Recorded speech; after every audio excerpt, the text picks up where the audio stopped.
Nihahanda na ang kaso para sa tax evasion laban kay suspended Bamban Mayor Alice Guo, ayon sa isang opisyal mula sa Presidential Anti-Organized Crime Commission, PAOCC. Sinabi ni PAOCC spokesperson Winston Casio na may mga nakita silang mga paglabag ng alkalde sa kaugnay sa pag-iwas sa pagbabayad ng buwis. Sa ngayon, hindi pa nila matukoy ang halagang sangkot, ngunit naniniwala ang opisyal na malaki-laki ang hindi nabayarang buwis na kita naman umano sa lifestyle ni Mayor Guo. Aniya, ang isa pang kasong tinitignan laban kay Guo ay may kaugnayan sa isang paglabag sa Securities and Regulations Code. Una rito, si Mayor Guo ay isinasailalim sa investigasyon matapos makaladkad ang kanyang pangalan sa iaang Pogo Hub na ni-raid sa kanyang bayan. Ito ay nang matuklasan na ang metro ng kuryente ng Pogo firm na Zunyuan Technology Incorporation ay nasa ilalim ng pangalan ni Guo, at natuklasan din ng mga autoridad ang isang sasakyan sa loob ng pasilidad na nakarehistro sa ilalim din ng pangalan ng alkalde. Di ko sinasabi kung anong lahi siya. Kahit anong lahi, hindi natin papakilaman yan. Ang tinitignan ko yung potential illegal and irregular activities ng mga nakatira doon at yung fear ng mga nakatira doon, kasi may mga reports kami na yung mga security guards sinisindak, yung mga security guards nagkakaroon ng away at pati homeowners inaaway, no? So malalakas yung loob. Meron ring mga reports na iba doon may hagad, diba? Naging issue na kasi ngayon yung mga ibang pulis nagmo-moonlighting dito sa mga pogo, no? So titignan namin lahat 'yon. Titignan namin. Sir, mag-schedule ba ng hearing ngayong nakaraan? Nasa committee on anong committee 'yon? Public order? Parang public order yata eh. So we have to ask the committee on public order. So dapat ba isama na rin yun yung sinabi ni retired Brigadier General Jerry Zamudio na meron siya nakuha mga info sa dating Deputy Director General ng National Security Council tungkol naman ito sa presence ng napakarami daw Chinese national doon sa dating Island Cove Resort sa Cavite. Oo. Nakita ko rin yan sa mga social media feed, no? Alam natin may Pogo Hub dyan. No? I think lahat tayo alam natin yan. Pag lumilipad ka ng eroplano, makikita mo naman dyan sa may Sangli area, Island Cove area na ang daming Pogo facilities dyan. No? Now, as to merong illegal o wala, ayan ang hindi ko pa alam. No? Wala pa akong nakukuhang report sa ibang mga enforcement agencies natin. Pero dapat bang pwede na isama na yun doon sa inyong resolution or limited lang yun doon sa mga, sa akin, mga villages? dahil wala pa akong nakukuhang reports tungkol dyan, so hindi ko muna sinama yan sa mga resolutions natin. Okay, Camille and then Nympha. And then Danielle. Good morning, Senator. I'll be asking sana, it was reported that there were about 400 illegal pogos. Aside from the legal, ano po ang move natin para hindi po ba dapat mai-announce to kung ano yung mga legal so the proper authorities can do their job na yung mga illegal is mabigyan ng tamang aksyon? That's my first question. Second po, it was reported na yung tao behind the fixing of this late registration of birth certificate of Mayor Guo was recently killed. His name is Gilbert Flores. Is there a possibility na imbitahin po yung family? Because nag-uumpisa na atang mag-leak ng mga information yung ibang anak regarding this. And yung third po, I heard, correct me if I'm wrong, Senator, and pasensya po for my ignorance. I just wanna know, kasi it was approved by Congress, yung POGO po natin. So, paano papasok yung authority ng Presidente to cancel their, yung kanilang, what they call this authority na mag-operate since it was approved by Congress. Ano po ang move natin dito? Yeah, that's a very good question. No? Parang bigyan ko ng context. Yung batas na yan na-approve in 2019, no? More or less. If if my memory serves me right, no? About 2019. Bago mag-2019, yung mga POGO nag-umpisa pumasok dito. I think around maybe 2015, 2016. At that time, wala siyang taxation regime. So wala tayong ini-impose na buwis sa kanya. Kung meron man, napakababa. No? At malabo rin kung sino ang regulator niya. At malabo rin kung ano yung definition ng POGO. Dahil nung binuo yung PAGCOR, wala pang internet at that time. So hindi alam kung sino magre-regulate sa POGO. So kaya during that time, lumapit sa Kongreso para i-define unang-una kung anong POGO. Pangalawa, i-assign yung regulator ng POGO. At pinakamalaga, yung taxation ng POGO. So, kaya siya nagkaroon ng, in a sense, legitimacy no, dahil na-define siya through a taxation law. Ngayon, kaya yung final ko is to repeal that taxation law kasi kung ano yung nag-legitimize sa kanya, i-repeal natin para maging illegitimate siya. Now, that's number one. Number two, kahit na may batas, the President can suspend the application and can suspend existing licenses for national security purposes. Kaya importante yung recommendation ng NSC na ito ay isang national security threat because national security trumps everything, including commercial operations. At ito, proven na ang POGO nakakapinsala at may national security threat, no, according to our intelligence agency. Kaya, by mere executive action, pwede nang cancelahin, una, mag-moratorium muna para walang mag-a-apply. Then, pangalawa, cancelahin yung mga existing licenses because of what's happening right now. No? At dahil na-cancel yung license, pati mga work permits ngayon ng mga nagtatrabaho doon, makakancel, babalik sila sa kanilang mga bansa nila. But at the same time, we will also repeal and ban POGOs. There are two laws banning POGOs kay Senator Villanueva at kay Senator Alan Cayetano. And then dadagdagan natin yung repeal ng taxation nila para buo yung pagbaban ng POGO. Okay. Nympha? Sir, yung sinabi niyo na yung mga pogong meron ng connection sa local crime syndicates and malawak na yung connections niya. In general po ba yun na lumabas sa executive session o particularly dun sa pogo sa Bamban? Itong discussion namin kahapon is limited to Banban. Pero sinabi rin ng ating mga intelligence agency na in Banban, maliit lang to kumpara sa buong pogo activities. Apparently, again, no, without any details, no, itong mga sindikato na ito, mayroon din silang mga teritoryo eh. No? At hinahati na nila yung Pilipinas ngayon sa ito teritoryo mo, ito teritoryo mo. No? So, may ganyan na pangyayari na ngayon. No? That's normal, di ba, sa mga organized crime. Kung makikita natin sa mga organized criminal, yung mga drug lords, mayroong kanya-kanyang teritoryo, yung mga gambling lords, may kanya-kanyang teritoryo. So, normal yan sa mga organized criminals. No? So, in short, Banban is part of a bigger operation. No? Pating kahapon, yung aming focus was really the Banban Pogo Hub. Ibig sabihin, sir, yung pogo sa Bamban established na may connection na sa local crime syndicates? Meron. Kahapon, again, no, I won't name names, but meron. Based on their analysis and intelligence, meron. Clear yun. So, Very sir, clear. So sir, kung mismong intelligence agency na nagsasabi na may connection yung Pogo Hub dyan sa Banban, sa local criminal syndicate, do you think kapag nakaabot ito kay Presidente, ma-pressure na siya to act on it against Pogo? Ako nananawagan ako sa Pangulo natin na i-ban na kaagad ang Pogo. No? Dahil lumalalim yung kanilang galamay at impluensya. At ito na nanggaling na ito sa sarili nating intelligence offices. No? Hindi ito haka-haka namin, hindi ito sariling investigation namin. Ito galing na ito sa mga professional investigators and intelligence practitioners natin. At patagal ng patagal, palala ng palala. Kaka-raid lang ng Banban Pogo early part of this year, meron na naman, wala pang 6 na buwan, meron na naman sa Porac. No? So, wala silang takot eh. Kahit alam nilang yung raid nangyayari, tuloy ang ligaya nila eh.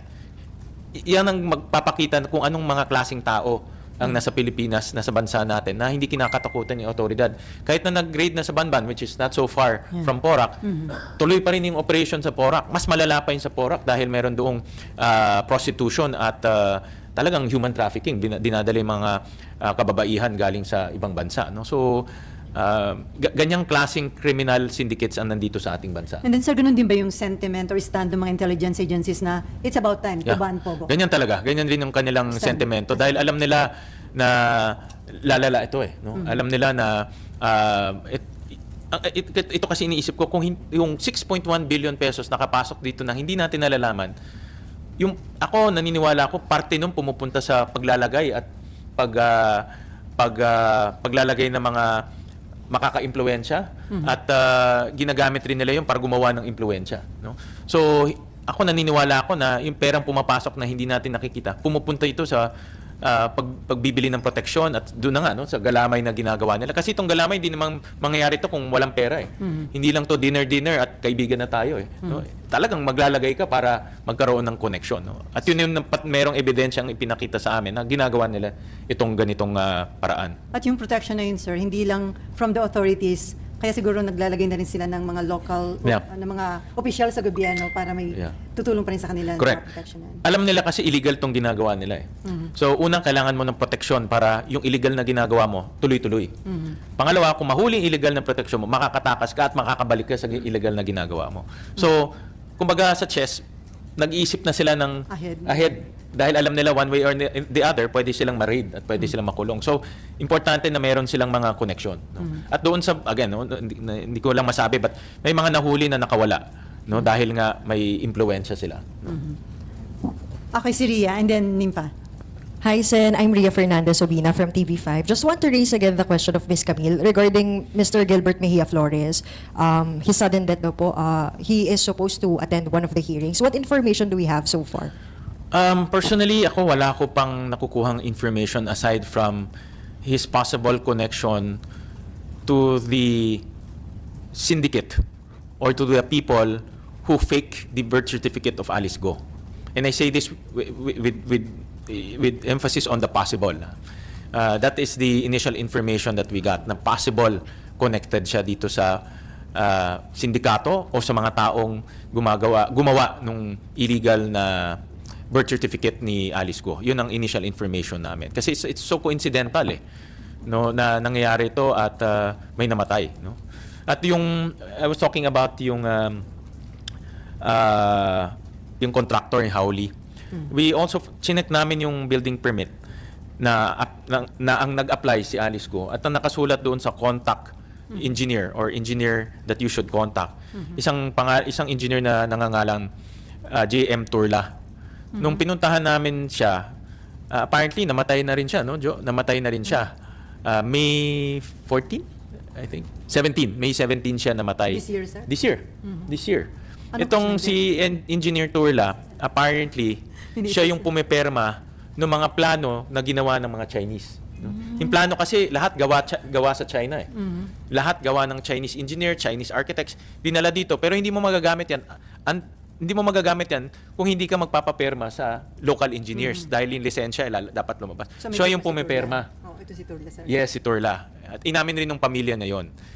But ang cause of death is heart attack. No? Yun ang sabi sa amin. Yun ang sabi sa amin. No? Sir, But he's young. He's only 47? Parang ganyan lang. Mga 47 lang siya. So medyo na dead end kami doon dahil siya yung pumiperma. Siya yung connection doon sa mga Chinese engineers.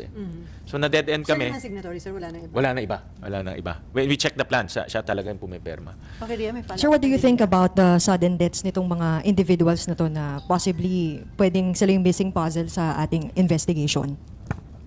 Well, kung si Engineer Turla buhay pa, sigurado malalaman natin sino yung mga nagpagawa sino yung contractor o mga Chinese engineer na gumawa nung Pogo Hub sa Banban. But since wala na siya, hindi na natin malalaman yan. No? So, medyo if you look at the timing ni Turla and ni Flores, Suspicious. it raises suspicion. No? But then again, I don't have any direct evidence for now. No? Okay, Nimpa, may follow-up ka. Sir, meron kayo na-raise na question, nagtataka kayo. Tanong nyo, bakit sa Bamban napili na itayo yung Pogo? Anong sagot na doon, Senator? Well, again, no, without going into details, dahil nga si Mayor Alice Go is the one opened the doors for this criminal syndicate to come in. Naging enabler siya, no? Sa laki ng Pilipinas, bakit sa Bamban, no? And the only common link between the criminal syndicates and Banban is Alice Go, no? So, nasa gitna siya eh. Nasa gitna siya. So siya yung naging tulay between these criminal syndicates and Banban, no? Meron ba, sir, peculiar dun sa location? Like yung, di ba yung sinasabi na may Pogo sa Island Cove, na malapit sa Sangley Point? Meron bang particular din na ganong parang coincidence or anything suspicious? Bakit sa Bamban? Wala namang lumabas na ganun yet, no? From a national security angle, wala pa naman lumalabas. But that's a very good question. It raises suspicion rin. Bakit sa Banban? Bakit hindi sa Tarlac City or sa San Fernando o sa Angeles? Sabi nga ni Alice na yung mga condo yung nagpatayo sila ng mga condominiums, no? May condominiums, may 8-story condominiums doon, 3 building. Nung tinignan namin yung local economy nila, it's primarily agriculture. Mga magsasaka yung mga nandun. Ewan ko kung yung mga magsasaka bibili ng mga condominium. Diba? Alangan yung magsasaka, meron naman silang bahay, bakit sila magko-condominium, diba? Baka, or baka doon ang, Ang importante, sino yung merkado mo? Sino yung bibili ng produkto mo? baka yung mga manggagawa doon sa Pogo. Obviously, yun na talaga ang target nila. No? Hindi yung mga local.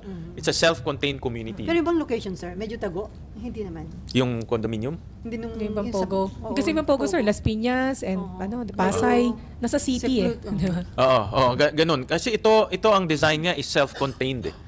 May shopping mall, mayroong condominium, may swimming pool. Hindi, pag nandoon ka, wala nang labasan yun. Wala ka ng labasan. Yun yung modus ng mga Pogo. Pag nandoon ka, wala nang Nandun na labasan. lahat. No? Hanggang kay Mayor Alice Guo lang ba? O meron pang mas mataas sa kanya? According sa doon sa mga, again, I cannot say the names, pero mayroon pang ibang politiko according sa intelligence agencies natin. No?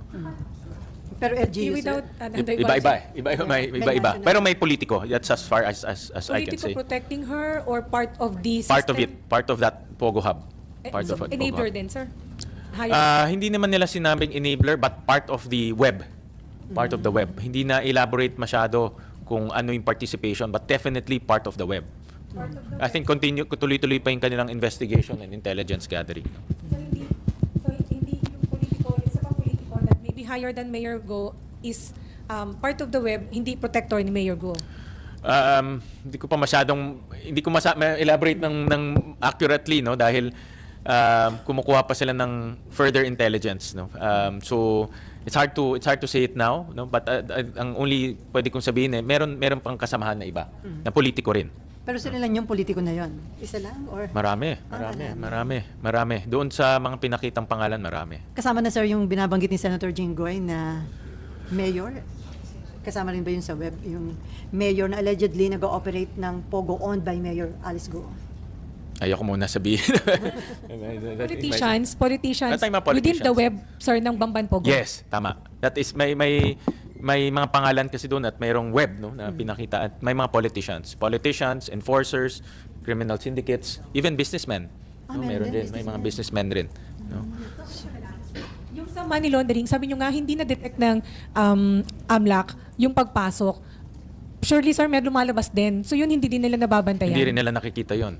Hindi nila nakikita. Kaya nga ang pinaka-basic sa akin is pumasok yung pera, may nakatanggap. Kung yan ay through our banking system, may dinaanan yan electronically. Kung cash yan, sabi nga ni Ma, meron din dapat makatanggap 'yon. No? Hindi nila na-detect 'yun eh. Hindi nila na-detect yung electronic transfer, hindi nila na-detect kung sino tumanggap. At kung may binayaran, kasi bibili ka ng semento, di ba? Irerenta ka ng heavy equipment, magbabayad ka ng sweldo ng mga contractor, ng mga trabahador. Sino yung nagbabayad doon? Hindi nila rin na-detect. So, parang bula siya eh. And money involved, hindi rin alam. Hindi rin eh. Hindi rin. Magkano yung money involved dun? Well, ang estimate namin is 6.1 billion, but it can be more. It can be more. Failure ng mga tao, sir, sa AMLAC o failure ng system? Ako failure ng AMLAC eh, no? Because yung kanilang process, no? They have to look at their process. In fact, may mga suggestion, well, of course, mayroon silang legislative suggestion, no? Kung paano ma-improve. But the mere fact na wala silang ma-explain kahapon, natatakot ako dahil yung perang yon baka pumunta sa mga ibang personalidad. Hindi natin alam. So, sir, di ba, ilang beses na amend ang anti-money Yes. laundering law. So, ngayon may suggestion ulit sila na amendments? Mayroon legislative suggestion sila to strengthen yung kanilang monitoring. No, may mga suggestions silang ibinigay kahapon. Kasi nga, sabi ko, I'm very disappointed and sabi nga nila may mga gaps na gusto nilang iayusin. No? Okay, from Business World. Sir, more on the economic side, how should the Philippines diversify its trade options away from China amid maritime tensions and delayed assistance deals? Actually, we're already diversified. No? I think what we should be diversifying further is the case of our OFWs in Macau, Hong Kong, and Greater China. No? Estimate, I think, ang mga OFWs natin in Macau, Hong Kong, Greater China is about 500,000, mga 500,000+, more or less. And we need to think about them also. No? If things escalate, we have to think about their welfare. But in terms of exports, we're not exporting so much. In fact, we're importing more from China. Yun, kailangan natin mapag-aralan because yung mga ini-import natin, aside from yung mga consumer goods na nakikita natin, there's also intermediary goods. Ibig sabihin, yung ini-import natin, pumapasok sa semiconductor o pumapasok sa ibang produkto na ini-export natin. No? So in that sense, we need to look at yung supply chains kasi kung magkaroon ng problema sa supply chain, wala tayong ma-export. Sir, just to follow up, do you see tensions between China and the Philippines leading to harsher conditions for Chinese-owned businesses in the country or Filipino-owned businesses in China? From first of all, investments FDI from China has gone into all-time low. No? Mababa yung nakukuha natin sa kanila for obvious reasons, no? Because of the geopolitical issues. Existing Chinese companies, I from the top of my head, is very few. No? Hindi naman ganun karami. So I don't think it's kumbaga a heavy repercussion in terms of Chinese corporation operating here. No? Kasi konti lang naman yan. Maraming mga Chinese nag-operate dito, yung mga buy and sell, no? Which is not so capital intensive. No? Okay. Sir, tungkol other issue na tayo. No more about Pogo? About Pogo pa rin? Okay. Just 2 questions. Balikan lang po natin si Flores, sir. Just to confirm, Flores was the local civil registrar of Bamban po. One of the employees of the local civil registrar. All right. No, Was hindi siya he yung supposed to local- attend the hearing? I believe the local civil registrar of Tarlac attended last time, but not Flores. No? I can't remember the name. Yung local. I understand that si Flores is an employee of the local civil registrar. All right, sir. Sir, now that the ombudsman has suspended Mayor Go, and dun sa executive session, as mentioned by you and Senator Risa Ontiveros, mas na-solidify yung opinion yung mga senators about the nationality of Mayor Go and her possible ties with Pogo. Sa NPC po, sir, ano po ang parang direction natin, sir? Are we going to, what's the next step for Mayor Go as the member of NPC? Well, yesterday I talked to Senator Legarda, and we shared the same sentiment to expel her. Me and Senator Legarda are members of the NPC, and we shared the same sentiment that she's a bad example to our present members and also to our future members. In fact, I talked to the president of our party, si Congressman Jack Duavit, about this issue. No? So pag-uusapan namin to as later on when we convene the leadership meeting. Magkasama kami ni Senator Lawrence sa Council of Elders. No? And then pag-uusapan namin doon to. Kailan How sir is go- mag-decide? We're targeting hopefully in the next few weeks magko-convene kami, no? Because of this issue. No? Yeah. Sir, how is the expulsion process going to be with NPC? First, a member can present their case. Of course, we have to also present our evidence. And the Council of Elders will look at this and pag-uusapan namin to. We will try to get a consensus on how to move forward. No? So that's, in a simple form, that's the process of how we will approach this.